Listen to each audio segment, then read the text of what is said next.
নমস্কার বন্ধুরা, কেমন আছেন সবাই? সকালবেলা হাঁটতে হাঁটতে গঙ্গার দিকে চলে এসেছি। গঙ্গাটা আমার বাড়ি থেকে হাঁটা পথে যদি আসি আমরা ৩০-৩৫ মিনিট লাগে। আর এসে পড়েছি যখন ভাবলাম একটা টিকিট কেটে ওই পারে যাই। ওই পারে গিয়ে আবার ব্যাক করব।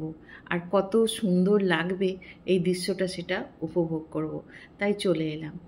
আর এখানে গঙ্গার বোটটাতে উঠেছি, উঠে চারিদিকে দৃশ্যটা দেখছি। দেখুন এত সুন্দর লাগছে দূরে। এখন মনে হচ্ছে যে গঙ্গায় বোধহয় জোয়ার এসেছে, তাই জল এত জল, জলটা খুব বেড়েওছে এখন। দেখুন চারিদিকটা দেখাচ্ছি, স্রোতও কিন্তু খুব। আর এত সুন্দর লাগছে, আর সব থেকে হাওয়াটা দিচ্ছে, এত ভালো লাগছে। এত গরমের মধ্যে সকালবেলা হাওয়াটা, হঠাৎই দেখলাম যে একটা জাহাজ আসছে। এটা কী জাহাজ বলতে পারবো না, কিন্তু এটা মনে হচ্ছে বাংলাদেশের, কারণ ওপরে বাংলাদেশের পতাকা উঠছে। ইন্ডিয়ার পতাকাও আছে, বাংলাদেশের পতাকাও আছে।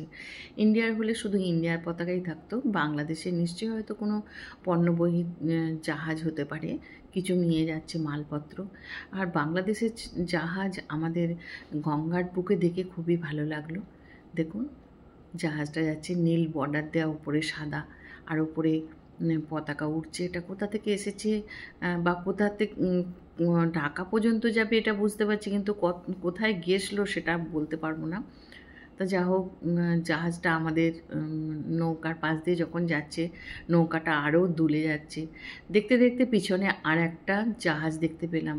দেখুন ওটা নীল বর্ডার ছিল, এটা কিন্তু নীল বর্ডার নেই। এটা একটু অন্য রকমের অ্যাশ কালার মতো রয়েছে, আর ওপরটা সাদা রয়েছে। এখানেও একদিকে ইন্ডিয়ার পতাকা, একদিকে বাংলাদেশের পতাকা রয়েছে। আর এর মধ্যেও নিশ্চয়ই কোনো জিনিসপত্র হয়তো বাংলাদেশে যাচ্ছে।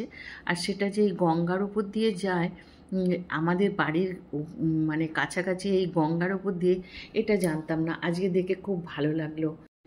আমাদের বোটটা একেবারে ওপারের দিকে চলে এসেছে, কিছুক্ষণ পরেই নেমে পড়বো। আর দেখুন জাহাজটা যাচ্ছে, এটাও বাংলাদেশেরই জাহাজ।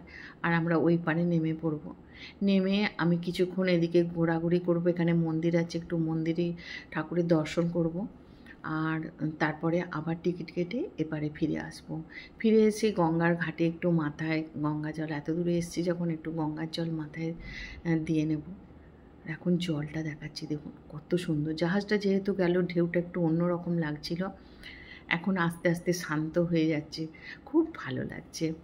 আর এই সময় জোয়ার এসেছে বলে আরও যেন গঙ্গাটাকে অনেক বড় লাগছে, কিন্তু এতটা বড় লাগে না এই জায়গাটা।